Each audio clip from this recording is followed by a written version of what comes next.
engineer oil and gas lah. Jadi bila jadi macam tu, uh, saya mula ada kebebasan masa lah, kebebasan masa. Dan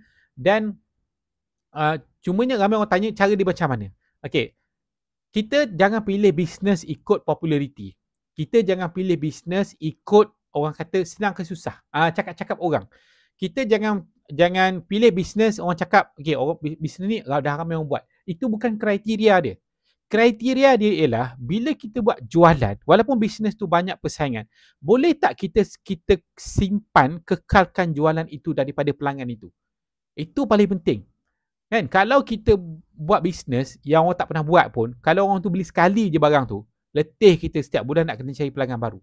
Tapi dalam bisnes yang saya buat ni, walaupun tinggi persaingan, sebenarnya tak tinggi pun, orang kata tinggi.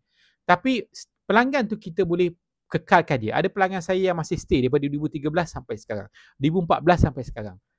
Kan kita akan ada recurring income, macam passive income lah lebih kurangnya.